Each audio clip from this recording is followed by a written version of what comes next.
Madame, Monsieur, bonsoir. C'est pour moi un réel plaisir de vous retrouver à ce rendez-vous de l'information. Au sommaire de cette édition, la réunion hebdomadaire des ministres s'est déroulée aujourd'hui en présence du chef de l'État, Patrice Talon. Un extrait du compte-rendu est à suivre dans ce journal.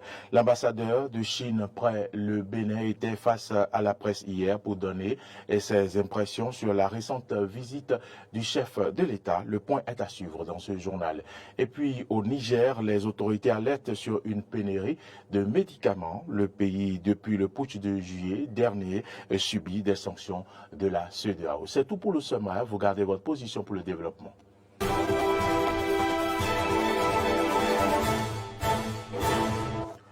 Merci donc à toutes et à tous de nous préférer et bienvenue dans ce journal. Le Conseil des ministres s'est réuni aujourd'hui sous la présidence de Patrice Talon, chef de l'État. Plusieurs décisions ont été adoptées, dont la création du centre d'assistance psychiatrique de Pomasser et approbation de ses statuts. Je vous invite à suivre ici un extrait du compte-rendu du secrétaire général adjoint, porte-parole du gouvernement, Wilfried Léon Ngoumbéji. Au chapitre des mesures normatives, ont été adoptés sous cette rubrique les décrets portant approbation des statuts de l'Agence nationale d'aménagement du territoire, approbation des statuts modifiés de l'Agence de développement des arts et de la culture et nomination des membres de son conseil d'administration, approbation des statuts modifiés de l'Agence nationale des patrimoines touristiques, création du centre d'assistance psychiatrique de Pomasser et approbation de ses statuts. Nomination de commissaire aux comptes, près le service d'aide médicale d'urgence et près la Chambre des métiers de l'artisanat du Bénin. Au titre des communications, en point 1, agrément de société au Code des investissements. Le Conseil a approuvé les demandes de 3 sociétés sollicitant le bénéfice des dispositions incitatives du régime B du Code des investissements pour le développement de leurs activités. Il s'agit de Machi Sarl pour son projet d'installation et d'exploitation d'une unité de production d'huile de palmiste à usage cosmétique dans la zone industrielle de Semekoji. Sonimex FB Sarl pour l'installation et l'exploitation d'une ligne de laminage à chaud dans le cadre de la fabrication de fer à béton à partir de la ferraille recyclée dans la zone industrielle de Semekoji. Industrie béninoise de granit et services, IBGSSA, en vue de son projet d'ouverture et d'exploitation d'une carrière de concassage de roches dans l'arrondissement de Dan, commune de Djidja. Les facilités ainsi offertes aux dites sociétés induiront la création d'environ 300 emplois permanents, le renforcement du tissu industriel et une plus-value pour l'économie nationale. En point 2, implémentation de la phase pilote de l'initiative des classes socio-éducatives dans 20 collèges d'enseignement général. Elle contribuera à terme à la réalisation de l'un des objectifs du Plan national de développement sur la période 2018-2025, visant l'avènement d'un capital humain sain, qualifié et compétitif. Ainsi, les classes socio-éducatives se veulent des cours d'éducation familiale et sociale qui abordent divers domaines de la vie, au nombre desquels le leadership, l'estime et l'affirmation de soi, la santé sexuelle et reproductive, la protection de l'environnement à travers les éco-réflexes. Ces cours intègrent également des thématiques comme le comportement citoyen, le civisme, l'esprit patriotique, la prévention de certains fléaux sociaux tels que les dérives comportementales, la cybercriminalité, etc. Le Conseil a marqué son accord pour la phase pilote qui démarrera dans les classes de 6e à la rentrée académique 2023-2024 dans 20 établissements d'enseignement secondaire à raison de 10 en milieu urbain et 10 en milieu rural et périurbain répartis dans les 12 départements du pays. Vous suivrez l'intégralité du Conseil des ministres à la fin de cette édition. Pendi Tao, ambassadeur de Chine près le Bénin, s'est prononcé sur la récente visite du chef de l'État, Patrice Talon, à Beijing, en Chine. C'est à la faveur d'une conférence de presse hier dans l'enceinte de l'ambassade à Cotonou. Suivez ici le compte-rendu de Arthur Rindo. Les relations de coopération entre la Chine et le Bénin sont excellentes, malgré la distance qui sépare les deux pays et la barrière linguistique. Le Bénin et la République populaire de Chine entretiennent d'étroites relations de coopération sur plusieurs plans. Et la récente visite du chef de l'État Patrice Talon en Chine en dit long. À part ces accords signés, la plus importante succès de cette visite, c'est la déclaration conjointe que les deux gouvernements ont décidé de prononcer au cours de la visite pour porter les relations bilatérales à un partenariat stratégique. Je pense que la plupart parmi vous ont déjà lu cette déclaration conjointe parce que ça couvre presque tous les domaines de coopération entre nos deux pays. Sur le domaine politique, les situations internationales, régionales, la coopération dans des secteurs différents, et aussi l'avenir, la coopération à venir dans le cadre de l'initiative La ceinture à la route, et aussi le forum sur la coopération sino-africaine, etc. Ça, c'est la première résultat le plus important. La deuxième résultat, je pense que c'est la connaissance des Chinois sur le Bénin.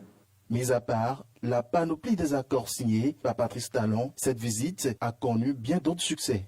Et ce n'est pas fini, la Chine promet aller beaucoup plus loin avec le Bénin, selon l'ambassadeur de Chine près le Bénin, ce qui va booster l'industrie béninoise. La Chine attache une grande importance au développement des relations avec le Bénin et est prête à maintenir des échanges plus étroits à tous les niveaux, à approfondir la coopération amicale et mutuellement bénéfique dans divers domaines et à porter les relations bilatérales à un nouveau niveau. Le président Talon a dit que la Chine est un grand ami du Bénin et que les deux peuples entretiennent les liens d'amitié profonds et sincères. Une coopération de qualité entre le Bénin et la Chine est mutuellement bénéfique et permettra de promouvoir fortement le processus d'industrialisation du Bénin et d'aider le pays à mieux réaliser son développement national. Au cours de cette même conférence, le président du réseau Média pour la coopération sino-béninoise, Sartuné Rumpé, a rappelé la deuxième édition des meilleures productions de presse. Je m'en voudrais de ne pas saisir cette occasion pour rappeler qu'avec l'accord de son Excellence, Monsieur l'ambassadeur de la République populaire de Chine près le Bénin, la deuxième édition du concours des meilleures productions de presse est lancée sur le thème « Mon regard sur la Chine ». Les œuvres doivent être réalisées et diffusées entre le 13 septembre et le 31 octobre 2023. Les meilleures productions seront récompensées lors d'une soirée de remise de prix et pour y participer, il faut être professionnel des médias exerçant dans un organe de presse écrite et ou audiovisuel ou de la presse digitale du secteur public ou privé au Bénin ou être journaliste en freelance. L'autre retombée positive de cette visite du chef de l'État, Patrice Talon, permettra au Bénin d'exporter son ananas d'ici l'année prochaine vers la République populaire de Chine. En bref, descente inopinée de l'Agence nationale de contrôle des normes et de métrologie, ANM, dans certains quartiers de la ville de Calavi. À l'issue de cette descente, des pompes de station-service ont été mises sous scellé pour non-conformité. Et ce n'est pas une première pour l'ANM d'effectuer cette opération de contrôle pour protéger les populations contre des structures qui utilisent des mesures non conformes dans le ville de Saint de gruger leur clientèle. Les gérants de ces stations-service épinglées sont mis sous convocation.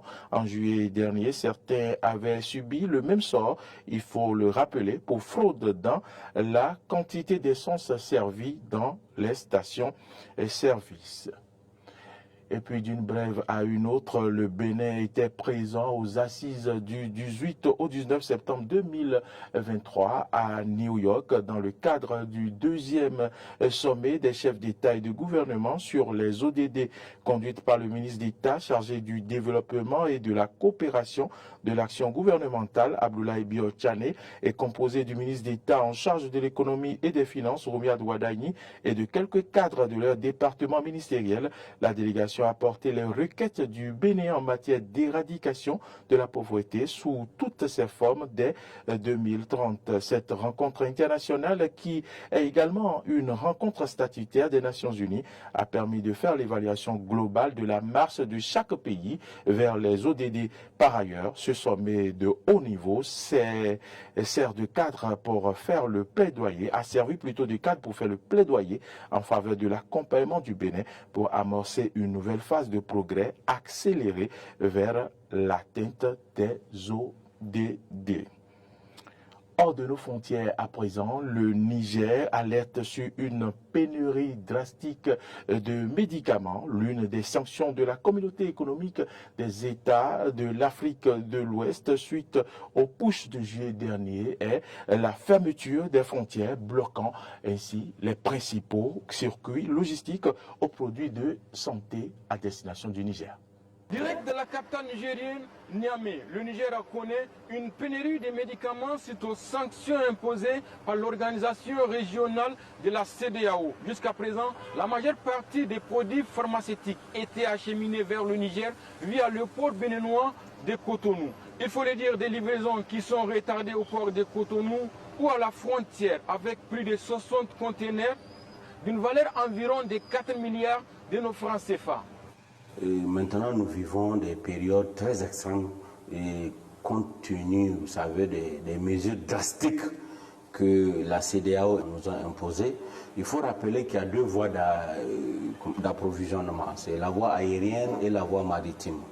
Et la voie maritime, c'est principalement par le port de Cotonou. Et donc, 80 à 90% des médicaments viennent par la voie maritime qui permet de réduire le coût du médicament. Donc maintenant, franchement, nous vivons des périodes très difficiles et au niveau des grossistes répartiteurs qui, à chaque jour qui passe, le stock de médicaments s'amenuise. Pour trouver un produit, il faut faire souvent de pharmacie en pharmacie. Et là, c'est un casse-tête vraiment. Pour ne pas dire, c'est un casse-tête vraiment nigérien, quoi. Là, on souhaite vivement la réouverture des frontières pour faciliter l'accès aux produits à tout le monde. Parce que vous n'êtes pas le seul de savoir que les gens prennent des maladies, les gens ne peuvent pas supporter. Donc, vivement la réouverture des frontières. Les médicaments ne rentrent pas au pays comme on le voudrait à cause des sanctions. Mais ça va aller, nous sommes confiants. C'est vrai que parfois il faut aller dans plusieurs pharmacies avant de trouver un médicament. Mais nous, la seule chose qu'on souhaite, c'est la paix. Il faut parfois faire le tour de la ville pour trouver des médicaments. Il y a des pénuries dans les pharmacies. Avant-hier, par exemple, mon voisin a beaucoup souffert avant de trouver le médicament qu'il cherchait pour son enfant malade. La situation affecte vraiment nos vies, mais bon, nous pensons que c'est la volonté de Dieu et nous cherchons des solutions pour les jours à venir. La CEDEAO a imposé des sanctions contre le Niger. Le gouvernement nigérien condamne la position de la CEDEAO car aucune situation politique n'a jamais conduit à des sanctions aussi sévères contre des produits humanitaires.